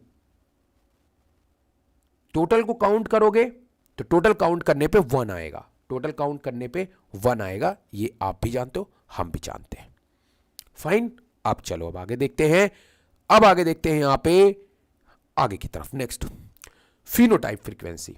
अब अगर मैं आपसे बोलूं phenotype frequency PF, that is phenotype frequency, frequency of इसमें भी सेम फ्रीक्वेंसी ऑफ, लेकिन अब जीन की बात नहीं है, पर्पल की बात होगी, फ्रीक्वेंसी ऑफ पर्पल। मेंडल का लॉ जिंदाबाद। 1 purple 2 purple 3 purple 4 purple 5 purple 6, ये भी तुमको पता है ना, पर्पल होगा मेंडल के हिसाब से, एक कैपिटल एक डब्ल्यू, तो डोमिनेंट वाला जीत जाएगा। 6 और 7 दैट इज 7/9, द रे जो आपका जो नंबर्स आया वो आया 0.78। यहां पे भी आप जब जाएंगे तो फ्रीक्वेंसी ऑफ वाइट की, तो वाइट कितने हैं मेरे बेटे, तुमको पता है कि इसमें 2 ही रहने वाले, तो वाइट भी आपको मतलब कि 2 ही रहने वाले हैं, इसके अल्टरनेट 2 ही रहने वाले हैं, या तो वाइट रहेगा या पर्पल रहेगा, कलर की बात किया है।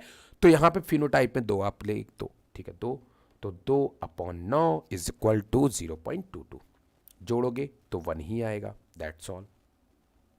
अब हम बात करते हैं एलील फ्रीक्वेंसी की, एलील फ्रीक्वेंसी की। अब आएगा कहानी में ट्विस्ट। अब इसको हम शो करेंगे डब्ल्यू वाले को पी से, तो डब्ल्यू वाले को हम शो करेंगे स्मॉल पी से फ्रीक्वेंसी के लिए, इज इक्वल टू, अब आप नीचे 9 नहीं लिखेंगे, कितना लिखेंगे, 18, क्योंकि अब आप एलील्स काउंट कर रहे हैं। तो एक कितने कैपिटल डब्ल्यू, 1 2 3 4, वही पुराना वाला 13, वैल्यू निकल के आई 0.72। फिर दूसरा निकालिए क्यू वाला, तो कितना निकल के आया था बताओ, क्यू कितना निकल के आया था, 5/18 आया था कि नहीं आया था, तो 0.28, that is frequency, allele frequency, allele frequency. अब आप कहोगे सर आपने ये सब तो कर दिया, इन सब का आपको फायदा क्या मिला? जब साइंटिस्टों ने क्या किया कि इस सारे डेटा को जीनोटाइप फ्रीक्वेंसी, फिनोटाइप फ्रीक्वेंसी, मेरी बात अब बहुत ध्यान से सुनिएगा सभी लोग, जब साइंटिस्टों ने इन सारे डेटा को कलेक्ट करके रखा,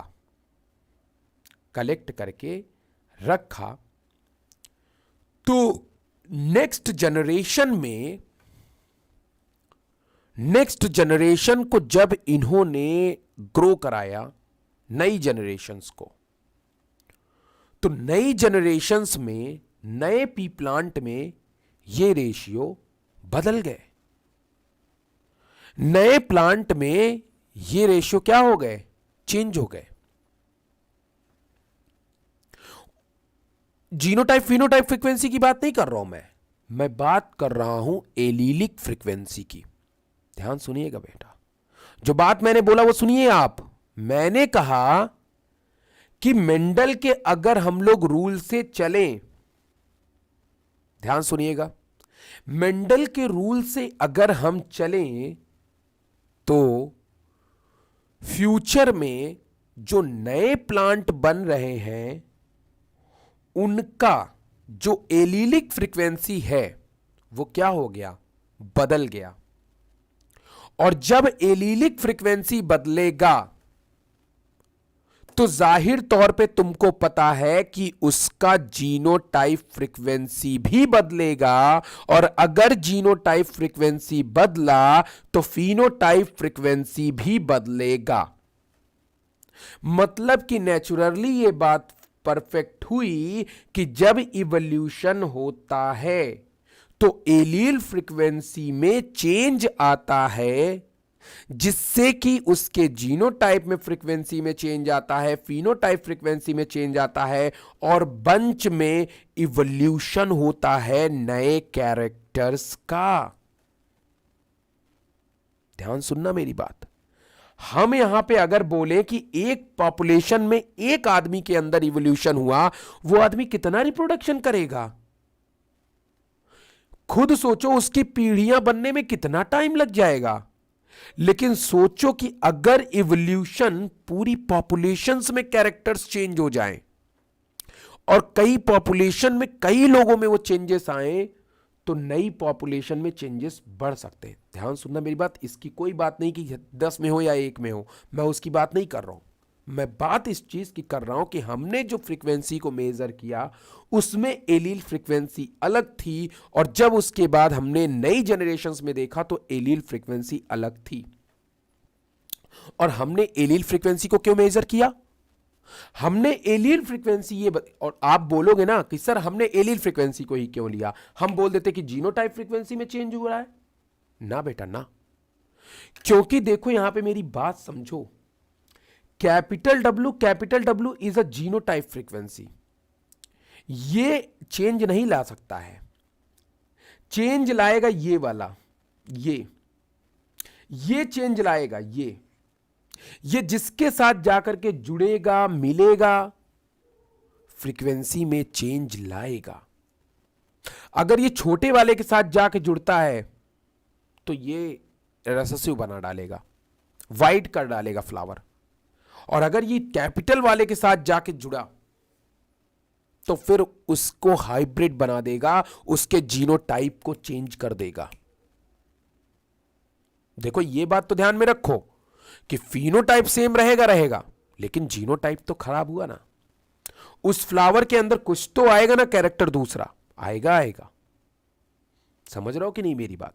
तो एलील फ्रीक्वेंसी नॉर्मली रूल के हिसाब से ये कहता है कि जब किसी भी एनिमल प्लांट्स के अंदर नेचुरल सिलेक्शंस होता है, जेनेटिक ड्रिफ्ट होता है। जेनेटिक ड्रिफ्ट का मतलब बताया है, पूछना मत मुझसे। किसी भी तरीके का इवोल्यूशन हो, चाहे जेनेटिक ड्रिफ्ट के द्वारा हो, चाहे स्पेसिएशन के द्वारा हो, भूल गया था स्पेसिएशन, याद आ गया, पढ़ा दूंगा। स्पेसिएशन के द्वारा हो, चाहे नेचुरल सिलेक्शन के द्वारा हो, चाहे सर्वाइवल ऑफ फिटेस्ट के द्वारा हो, जब भी चेंजेस आएगा तो नई जनरेशन के एलील फ्रीक्वेंसी में चेंज आ जाएगा। अब आप बोलोगे सर मैं आपकी बात से पूरी तरह संतुष्ट हूं, लेकिन सर हार्डी वीनबर्ग लॉ यहां पे क्या कर रहा है? हमें आप ये बताइए कि यहां हार्डी वीनबर्ग लॉ क्या कह रहा है, क्या कह रहा है हार्डी वीनबर्ग लॉ? तो बेटा अब यहां पे मेरा स्टेटमेंट बहुत ध्यान से सुनना। हार्डी वीनबर्ग इक्विलिब्रियम का कहना था, हार्डी वीनबर्ग इक्विलिब्रियम का ये कहना था कि जो हमारे जीन होते हैं, जो हमारी एलील फ्रीक्वेंसीज होती है, वो हर जनरेशन्स में क्या होती है? स्टेबल होती है। क्या होती है? स्टेबल होती है। मतलब इनके कहने का ये मतलब है कि अगर हमें किसी भी जनरेशन की एलील फ्रीक्वेंसी जो होती है वो फिक्स होती है, वो इक्विलिब्रियम होती है, वो कांस्टेंट होती है, वो चेंज नहीं होती है। और इनका सबसे बड़ा दुश्मन कौन था? कौन होगा सबसे बड़ा दुश्मन बताओ? इनका सबसे बड़ा दुश्मन होगा इवोल्यूशन कराने वाले फैक्टर्स। मानते हो कि नहीं ये बात? हार्डी वीनबर्ग जी का जो पूरा का पूरा प्रिंसिपल था वो स्टेबल थियरी पे था। जैसे एग्जांपल के तौर पे अगर मैं बोल दूं कि इस कमरे को वैक्यूम बना दो, नहीं पॉसिबल है, हो ही नहीं सकता। ये तो आप केवल मान सकते हो। एक छोटा सा भी छेद होगा तो इसमें हवा आएगी आएगी, हवा आएगी, पार्टिकल आएंगे तो आवाज जाएगी जाएगी दूसरे तक। अगर आप इसको वैक्यूम बना दोगे तो आवाज यहां से वहां तक नहीं जाएगी, क्योंकि इलेक्ट्रॉन इमिट नहीं होने वाले हैं। तो मेरे भाई, जिस तरीके से ये कॉन्सेप्ट कभी नहीं हो सकता, उसी तरह हार्डी वीनबर्ग इक्विलिब्रियम भी कहीं ना कहीं पे फेल हो गया। मतलब फेल क्या हुआ, इनका बताने का जो मतलब था वो जैसे एक लॉ होता है, बस लॉ के हिसाब से था। अब इनकी भी कहानी सुनो, ये बड़ी क्लासेस में जाओगे तो एक्सपेंड होगा। आपकी क्लासेस तक ही मैं बात को बताऊंगा, ज़्यादा आपके दिमाग में नहीं भरना है, लेकिन हाँ बढ़िया बात बताता हूं आपको। अब देखिए इन्होंने क्या किया। इन्होंने सबसे पहली बात तो बताया कि स्टेबल होना चाहिए, और इनका जो सबसे बड़ा दुश्मन आया वो आया natural selection, genetic drift, speciation. मतलब जितनी भी जो चीज़ें हैं जो इवोल्यूशन लेकर के आएंगी, जो भी फैक्टर्स इवोल्यूशन लेके आएंगे, वो सब के सब हार्डी वीनबर्ग लॉ के दुश्मन है। नंबर एक बात तो हार्डी वीनबर्ग लॉ ये कहता है कि कांस्टेंट होती है पॉपुलेशंस। आप उसको पॉपुलेशंस की अगर फ्रीक्वेंसी निकालना चाहते हैं तो उसको कांस्टेंट रखिए, तब जाकर के उसकी फ्रीक्वेंसी आप गेन कर पाएंगे, आप उसको बता पाएंगे। नंबर एक बात इनके हिसाब से कहना यह था कि जो अभी आपने देखा कि एलील फ्रीक्वेंसी जनरेशन के साथ चेंज होती है, हार्डी वीनबर्ग कहना था नहीं होगी, बात खत्म। नंबर एक। दूसरी चीज इनका कहना यह था कि जो हमारी जीनोटाइप फ्रीक्वेंसी है वो इक्वल होती है हमारे फिनोटाइप फ्रीक्वेंसी से। सॉरी, जीनोटाइप जो फ्रीक्वेंसी है वो इक्वल होती है हमारी एलीलिक फ्रीक्वेंसी से। ध्यान सुनिएगा स्टेटमेंट। इनका कहना था कि एलीलिक फ्रीक्वेंसी जो होती है, एलीलिक फ्रीक्वेंसी जो होती है वो इक्वल होती है हमारे जीनोटाइप फ्रीक्वेंसी से, जीनोटाइप फ्रीक्वेंसी से। ये कहना था हार्डी वीनबर्ग जी का। ठीक है, अब हार्डी वीनबर्ग जी ने क्या किया कि एक एग्जाम्पल लिया, और उस एग्जाम्पल में उन्होंने एक बीटल का एग्जाम्पल लिया। किसका एग्जाम्पल लिया? बीटल के पॉपुलेशन का एग्जाम्पल लिया।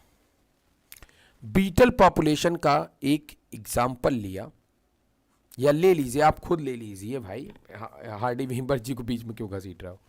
इन्होंने क्या किया कि एक बहुत बड़ी पॉपुलेशन ले ली बीटल की, जिसमें से जो कुछ बीटल थे वो डार्क ग्रे कलर के थे, डार्क ग्रे कलर के थे, और कुछ ऐसे बीटल थे जो लाइट ग्रे कलर के थे, लाइट ग्रे कलर के थे। कुछ डार्क ग्रे कलर के थे और कुछ लाइट ग्रे कलर के थे। डार्क वाले को इन्होंने दो जीन बताया, क्योंकि आपको पता है दो हो सकते हैं, दो अल्टरनेटिव फॉर्म आपके हो सकते हैं, that is capital A and capital A small ए। ठीक है, लाइट वाले को इन्होंने बताया, बोला कि स्मॉल ए से शो कर दो। ओके ठीक है, कोई बात नहीं, दैट इज लाइट ग्रे। अब इन्होंने क्या किया कि देखा, इनकी पॉपुलेशन ली और बताया, मतलब कोई नंबर नहीं लिखा, कोई नंबर नहीं लिखा है, बस इन्होंने क्या वैल्यू दिया। अब वैल्यू सुनिएगा, उलट दिया, सवाल उलट दिया। पहले फ्रीक्वेंसी निकालना था, अब की बार इन्होंने फ्रीक्वेंसी बता दिया। इन्होंने बोला लेट्स से दैट अगर जो कैपिटल ए एलील का है, कैपिटल ए का जो एलील ए है, इसकी फ्रीक्वेंसी इन्होंने कहा 0.3 दी हुई है। देखिएगा बेटा, देखिएगा। और स्मॉल ए का इन्होंने कहा कि इसकी जो फ्रीक्वेंसी दी गई है वो 0.7 दी गई है। If population is Hardy Weinberg equilibrium, अगर आपको ये दिया है और बता दिया जाए कि ये अगर आपको निकालना हो हार्डी-वीनबर्ग इक्विलिब्रियम के हिसाब से, तो हार्डी-वीनबर्ग ने जी ने एक फॉर्मूला दिया, और वो फॉर्मूला था, उस फॉर्मूले को नोट करेंगे आप, वो फॉर्मूला था P square plus Q square plus 2p Q. P square plus Q square plus 2p Q, ये इनका फॉर्मूला था। ठीक है, समझ में आ रही मेरी बात की नहीं? अब यहां पे आप ध्यान से देखिए, हम इस फॉर्मूले को अभी अप्लाई नहीं करने वाले, अभी आप इसको ऐसे पढ़े रहने दीजिए। मैंने आपको फॉर्मूला बता दिया। पी आप जानते हो ना क्या है? पी आप सब जानते हो, ए वाले फ्रीक्वेंसी का स्क्वायर रहेगा। ठीक है, जो इसकी फ्रीक्वेंसी आपको दी हुई है आप उसका स्क्वायर कर दीजिएगा, पी की वैल्यू निकल आएगी। क्यू की वैल्यू जो दी गई है उसका स्क्वायर कर देंगे, क्यू की वैल्यू निकल आएगी। ठीक है, तो ये सब आप जानते हो, दैट इज फ्रीक्वेंसी, इसका स्क्वायर करना। और 2pq में क्या करना है? इसको जोड़ देना है, दैट्स ऑल। आप लोग जानते हो, आप लोग वो फॉर्मूला तो पढ़ते होगे ना, वो p प्लस क्यू का होल स्क्वायर वाला, राइट? या फिर हम लोग a प्लस बी का होल स्क्वायर पढ़ते थे, मैथ्स बहुत। हाँ, एक तो टोटल ओवरऑल इसकी पॉपुलेशन की आप बात कर रहे हो बेटा, ये एलील की बात किया है ना, तो एलील की बात अगर ये करेगा तो एलील में मतलब ये ए की बात कर रहा है, ये ए 2 3 इसकी बात कर रहा है ना, जीन की बात नहीं कर रहा है, ये एलील की बात कर रहा है। तो एलील में तो दो ही फॉर्म आएंगे ना, एक ए आएगा और एक स्मॉल ए आएगा। समझ रहे हो ना मेरी बात? जीनोटाइप की आप बात करोगे तो वो अलग होगा। ठीक, अब यहां पे आप देखिए, अब आप इसको कैसे करेंगे, देखिए P इज इक्वल टू, ध्यान से देखिएगा, P इज इक्वल टू जो है वो क्या है? Frequency of A, frequency of A, frequency of A. अच्छा ये हाँ इज इक्वल टू 1, अच्छा ये बोल रहा हूं, अच्छा हाँ ये इज इक्वल टू 1 होगा। ठीक है ठीक है ठीक है भाई, मान गए भाई, मान गए। ठीक, very good. P is frequency of, P is equal to frequency of A, that is Q is equal to frequency of small a, frequency of small ए। ठीक, इसको आप ऐसे अंडरलाइन कर लेंगे। ठीक, अब यहां पे आप देखेंगे कि आपके सामने फॉर्मूला लिखा है P square plus Q square plus 2p Q is equal to 1। ठीक, सब लोग जानते हैं फॉर्मूला लिखा गया है, इसी को हम लोग बोलते हैं हार्डी-वीनबर्ग इक्विलिब्रियम, इसी को हम लोग बोलते हैं Hardy Weinberg equilibrium, equilibrium, Hardy Weinberg equilibrium. ठीक, P क्या है हमारा पता है, frequency of capital A, Q क्या है हमारा? Frequency of capital A small ए। ठीक है, दैट इज, अच्छा 2pq, अच्छा एक मिनट, हाँ एक मिनट, हाँ ये स्मॉल ए कर लेना इसको, फ्रीक्वेंसी ऑफ स्मॉल ए। ठीक, और 2pq क्या है हमारा? Frequency of, that is frequency of small ए। ठीक, अब आप देखिए, सॉरी यार ये क्या कर दिया मैं, एक मिनट रुके रहो, उल्टा कर दिया मैं। ठीक है, frequency of capital A small ए। ठीक है, ये आपका है फ्रीक्वेंसी, दोनों का मेजर कर लीजिए। ठीक है, तो मैंने कहा कि कैपिटल ए हमारे पास में कितने हैं बेटा? कैपिटल ए सर दिया हुआ है हमको 0.3, तो आप फ्रीक्वेंसी लिख लो एक ही 0.3, स्क्वायर में है तो 3 को आप होल स्क्वायर कर दीजिए, दैट्स ऑल। फिर इज इक्वल टू जो वैल्यू आएगी वो आएगी 0.09। ठीक, आगे देखिए, आगे आप अगर देखेंगे तो यहां पे आपके सामने जो f की वैल्यू है, f की वैल्यू आप निकाल लीजिए, f की वैल्यू आ जाएगी आपकी, स्मॉल की है, एक ही है ना, तो 0.7 को आप होल स्क्वायर करेंगे तो आपको वैल्यू निकल करके आ जाएगी 0.49 is equal to 0.49। Okay, that's all. अब आप इसी तरह AQ की वैल्यू निकालेंगे तो आप इसको क्या करेंगे? ऐड करेंगे दोनों को वैल्यू को, तो 2 को आप पहले आप वो ले लोगे बाहर, और उसके बाद पी की वैल्यू लिखोगे 0.3 प्लस 0.3 है ना, हाँ 0.3 प्लस 0.7, तो ये वैल्यू आपको मिल जाएगी। कितनी हो जाएगी यार ये वैल्यू हमारे पास में, 1 2 2 कितनी हो जाएगी ये वैल्यू हमारे पास, 0.42। Okay, is equal to 0.42। ठीक है, एक मिनट, पी क्यों है ना तो प्लस क्यों लगा रहा हूँ मैं गधा हूँ क्या यार। हाँ अब सही है, इधर देख के इधर गड़बड़ हो जाती है। चलो अब बताओ, क्या सबको जोड़ने पे जो वैल्यू आ रही है क्या वो 1 आ रही है क्या? क्या सबको जोड़ने पे जो वैल्यू आ रही है वो 1 आ रही है क्या? बताओ भाई, क्या सबको जोड़ने पे जो वैल्यू आ रही है वो 1 आ रही है क्या? बताइए।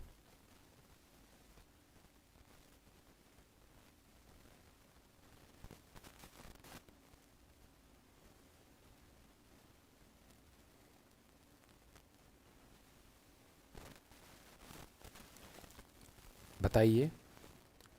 और अगर आप इसको परसेंटेज में निकालने जाओगे तो ये हो जाएगा 9%, ये हो जाएगा 42%, और ये हो जाएगा 49%।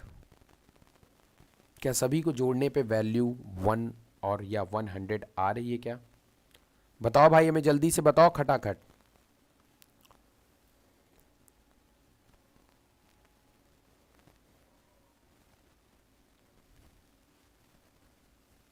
आ रही है, ठीक है।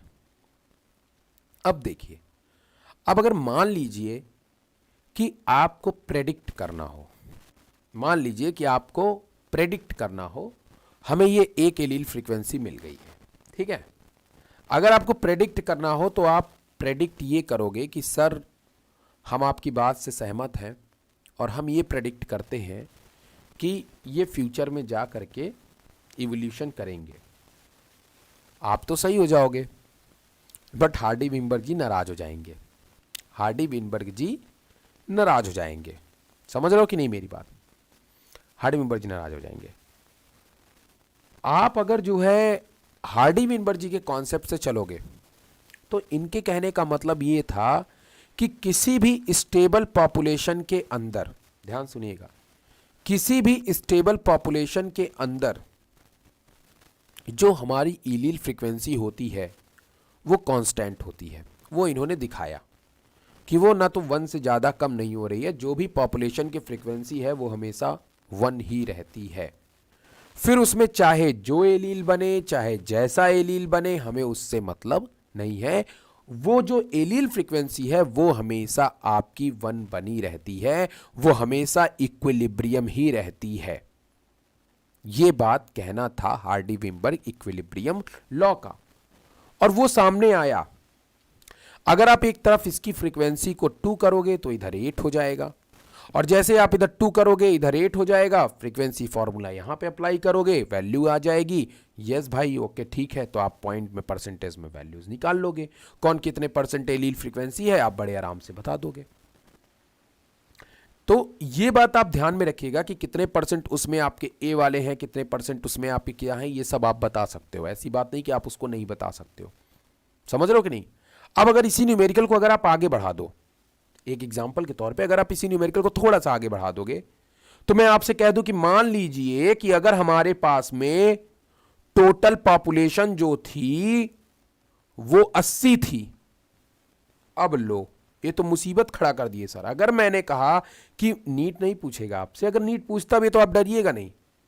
अगर मान लीजिए मैंने आपसे कहा कि मेरे पास टोटल पॉपुलेशन जो थी वो 80 थी, तो अब आप बताइए कि इसमें हमारा ए वाला कितना होगा, स्मॉल ए वाला कितना होगा, और कैपिटल ए स्मॉल ए वाला कितना होगा जीनोटाइप। बताइए कितना होगा जीनोटाइप, बताएंगे ना आप जीनोटाइप, तो बेटा वही तो निकल के आएगा, वही तो निकल के आएगा। क्या निकल के आएगा? देखो, आप यहां से भी पता लगा सकते हो कि यहां पे भी तो आप जीनोटाइप फिनोटाइप निकाल सकते हो, निकाल सकते हो आप, बेशक निकाल सकते हो। यहाँ पे आपने बेशक निकाल सकते हो और आप देखोगे कि जितनी हमारी एलील फ्रीक्वेंसी आ रही है उतनी ही हमारी जीनोटाइप फ्रीक्वेंसी भी आ जाएगी। यहाँ ध्यान सुनो, चलिए देखिए। अच्छा, इसको छोड़िए, आप इसमें कंफ्यूज होंगे फालतू में। आप इस न्यूमेरिकल को थोड़ा सा आगे चाहो तो आप बढ़ा सकते हो। अगर मैं बोलूँ कि टोटल पॉपुलेशन कितनी होगी तो आप यहाँ से भी निकाल सकते हो, वैसे भी निकाल सकते हो। इस 80 में 3 का रेशियो निकाल लो, 7 का रेशियो निकाल लो, आ जाएगा पॉपुलेशन। ए वाला कितना है, स्मॉल ए वाला कितना है। जीनोटाइप जब आपको निकालना पड़ेगा तब आपको इसकी ज़रूरत पड़ेगी, लेकिन बहरहाल अभी इसका नहीं है तो नहीं है। आगे आप इसको थोड़ा सा और देखिएगा। सभी बच्चों को जितनी बात मैंने यहाँ पे समझाई अभी तक समझ में आई है? बताओ भाई, समझ में आई है सभी को ये बात? एक स्टेप और है, बस उसको समझा दूं, बस एक स्टेप। सभी बच्चों को ये बात समझ में आई?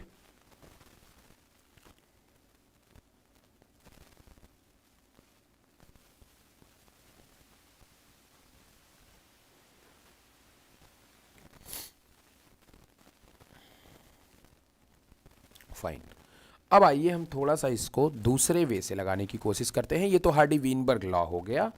आइए हम लोग थोड़ा सा दूसरे वे से इसको लगाने की कोशिश करते हैं, दूसरे वे से। ठीक है, दूसरे वे से आइए लगाते हैं। ठीक है, आइए लगाते हैं, दूसरे वे से लगाने की कोशिश करते हैं तो थोड़ा सा कुछ नया मसाला देखने को मिलेगा। आइए चलिए, तो दूसरे वे से हम इस प्रॉब्लम्स को लगाते हैं। जो प्रॉब्लम हमें मिली थी, हमें बताया गया है कि जो हमारी ए वाली जो पॉपुलेशन है उसकी फ्रीक्वेंसी है 0.3 और एक फ्रीक्वेंसी हमने बताया स्मॉल ए की फ्रीक्वेंसी यहाँ पे बता दिया गया 0.7। आइए दूसरा तरीका अपनाते हैं। तो यहाँ पे गैमेट्स वाला तरीका अपनाते हैं, गैमेट्स वाला तरीका। ठीक है, मेंडल वाला, पुनेट स्क्वायर वाला तरीका अपनाते हैं। आइए, तो दो हमारे पास में, capital A small A, that's all. Okay, तो हम एक पॉपुलेशन बना लेते हैं। सबसे पहले एक गोल सा बॉक्स बना लेते हैं और हमें इसमें हम 0.3 दिया हुआ है ना, तो आप 10 ले लो, लेकिन 10 ना लो। आप 10 ले लोगे तो ज़्यादा ईजी हो जाएगा, राइट। टोटल कितना लिया हुआ, इन्होंने कितना लिया हुआ देखें, 1 2 3 4 5 6 7 8 9 10 11 12 13 14 15 16 17 18 19 20 21 21 लिया हुआ है इन्होंने। 21 में से कैपिटल ए कितना लिया हुआ है, 21 लिया हुआ ना। एक मिनट रुके रहने तो, 1 2 3 4 5 6 7 8 9 10 11 12 13 14 15 16 17 18 19 20 20 लिया हुआ है। 20 में से 20 टोटल पॉपुलेशन इन्होंने बताया है। 20 में से 20 का 0.3 निकालो, कितना होगा बताओ भाई। 20 का अगर 0.3 करोगे तो कितना होगा, तकरीबन कितना होगा? आई थिंक 5 होगा ना, 5 5 तो 20 हो जाएगा।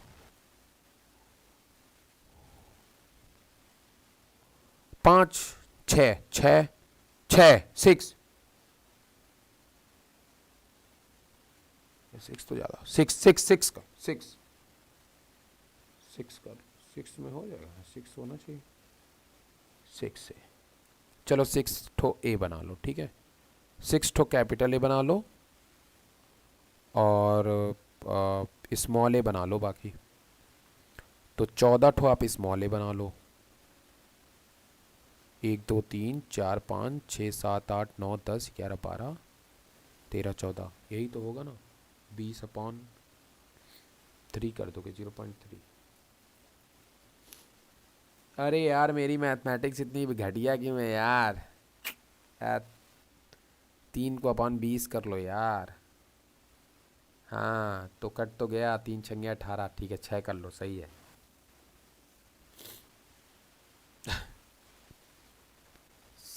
ठीक है, और 7 को भी आप कर लो। तो कैसे करते हैं, 20/0.7। अरे यार ये तो मैं कुछ अलग ही वे में बह गया यार।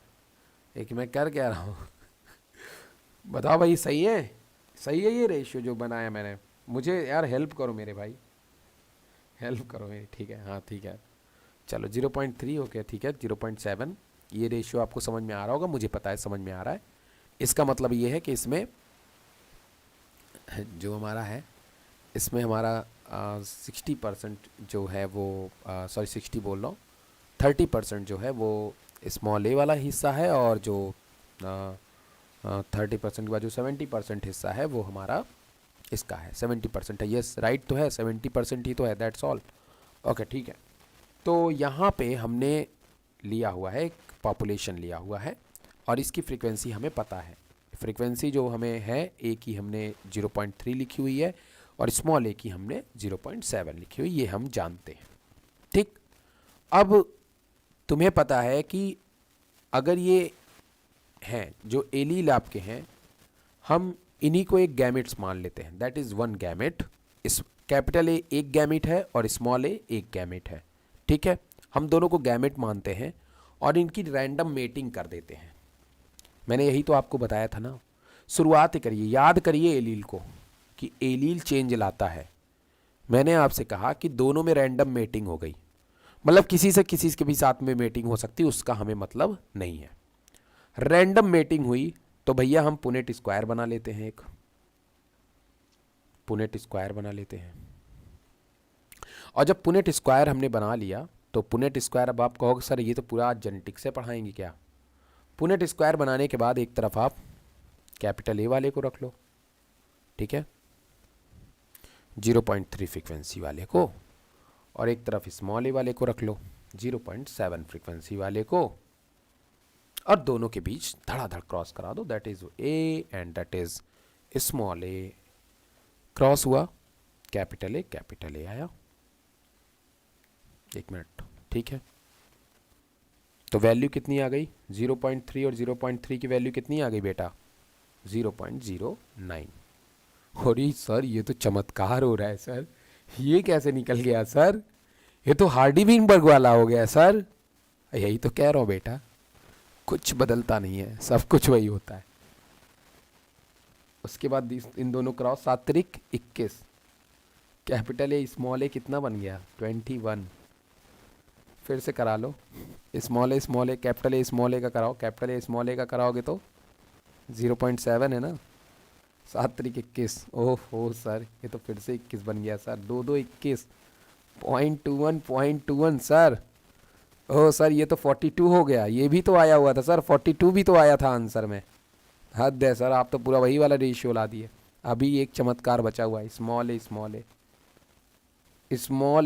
ए बोले तो 7.9, मतलब 7.7 तो 0.49। अरे सर ये तो 49% हो गया, यही तो पूरा आया हुआ था 9%। कैपिटल ए देखा, कैपिटल ए स्मॉल ए हो गया तुम्हारा 42%, और स्मॉल ए हो गया तुम्हारा 49%।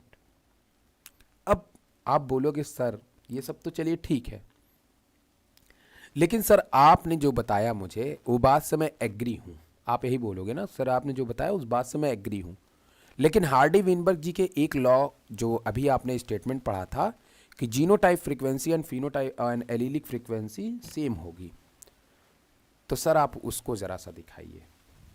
हाँ दिखा तो रहा हूँ ना, वही तो दिखा रहा हूँ मैं आपको। आप क्या देख रहे हो, आपने जो फ्रीक्वेंसी वहाँ पे दी गई थी हार्डी-विनबर्ग इक्विलिब्रियम से, आपने जो फ्रीक्वेंसी निकाली हुई थी, जैसी फ्रीक्वेंसी आपने हार्डी-विनबर्ग इक्विलिब्रियम से निकाली हुई थी, सेम वही जीनोटाइप फ्रीक्वेंसी आपको यहाँ पे देखने को मिल रही है। कैपिटल ए जो है वो आपको ऐसा मिला 0.9% मिले हैं, 42% आपको इस तरह का जीनोटाइप मिला हुआ है, और स्मॉल ए तरह का आपको 49% मिला हुआ है। इसका मतलब ये बात प्रूफ होता है कि हमारी जो जीनोटाइप फ्रीक्वेंसी होती है हार्डी-विनबर्ग इक्विलिब्रियम के हिसाब से, वो हमारे एलीलिक फ्रीक्वेंसी के इक्वल होती है, सेम होती है। लेकिन उसकी एक कंडीशन है, उसकी एक कंडीशन ये है कि उसके लिए जो आपका पॉपुलेशन है उसमें किसी तरह का इवोल्यूशन नहीं होना चाहिए, क्योंकि अगर उसमें इवोल्यूशन हुआ तो एलील्स के बीच में रैंडम मेटिंग होगी और ये फ्रीक्वेंसी चेंज भी हो सकती है। अगर पॉपुलेशन स्टेबल है, उसमें किसी भी तरीके का इवोल्यूशन नहीं हो रहा है, तो उस कंडीशन में आप इस बात का ध्यान रखें कि हार्डी-विनबर्ग लॉ कहीं से भी फॉलो नहीं होता है। लाइन आप देखिएगा, देयर आर 5 हार्डी-विनबर्ग अजम्पशन, 5 बहुत इंपॉर्टेंट अजम्पशंस है जो हार्डी-विनबर्ग्स में नहीं होने चाहिए, नो म्यूटेशन, रैंडम मेटिंग नहीं होनी चाहिए, नो जीन फ्लो मतलब नए कैरेक्टर वाले जीन नहीं आने चाहिए, इनफाइनाइट पॉपुलेशन साइज, पॉपुलेशन जितनी ज्यादा छोटी होगी हार्डी वीनबर्ग लॉ उतना अच्छा होगा, नो सिलेक्शन, कोई नेचुरल सिलेक्शन हमें देखने को नहीं मिलना चाहिए। यही हार्डी वीनबर्ग लॉ की कमियां हैं जो कि नहीं होता है। तो देयर आर, यहां पे बताता है कि जो फ्रीक्वेंसी पे जो असर डालते हैं वो डालते हैं natural selection, genetic drift, random change, other factors जो हैं वो हमारे हार्डी वीनबर्ग लॉ पे इफेक्ट डालते हैं। ये आप बात को ध्यान में रखिएगा। मैं उम्मीद करता हूं कि आपको एलील फ्रीक्वेंसी और एलील फ्रीक्वेंसी का जो हार्डी वीनबर्ग के साथ में कोरिलेशन है वो आपको समझ में आया होगा। अब मैं जल्दी से खटाखट एक बार एनसीईआरटी जो है आपको दिखाता हूं और उस एनसीईआरटी को मैं जल्दी से लाइन केवल हार्डी वीनबर्ग की पढ़ूंगा। सभी बच्चे एक बार हमें जवाब दें, सभी बच्चों को समझ में आया? जवाब दीजिए, सभी बच्चे हमें जवाब दीजिए, सभी बच्चों को समझ में आया? जवाब दीजिए सब लोग।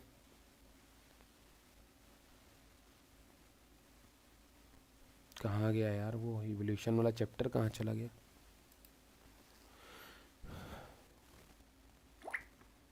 एक बार एनसीईआरटी उसको दिखा दूं आपको तो फिर राहत मिल जाए मुझे। 7 चैप्टर है ना, ठीक है।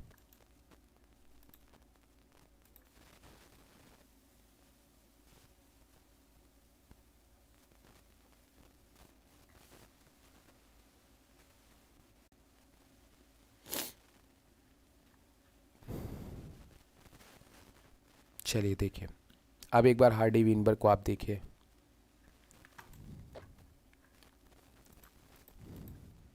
देखिए सेम वही लाइन मिलेगी जो आपने पढ़ा हुआ है। इन अ गिवन पॉपुलेशन, जो भी पॉपुलेशन दी जाती है, can find out frequency of occurrence of allele gene और locus, this frequency suppose to remain fixed. जो भी फ्रीक्वेंसीज है वो हमेशा फिक्स्ड रहेगी।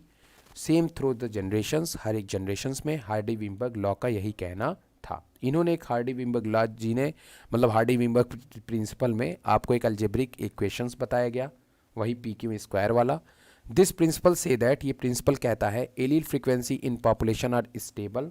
जो एलील फ्रीक्वेंसी होती है किसी भी पॉपुलेशंस में वो आपकी कांस्टेंट होती है और वो हमारे जीनोटाइप फ्रीक्वेंसी से मैच भी करती रहती है, सेम होती है।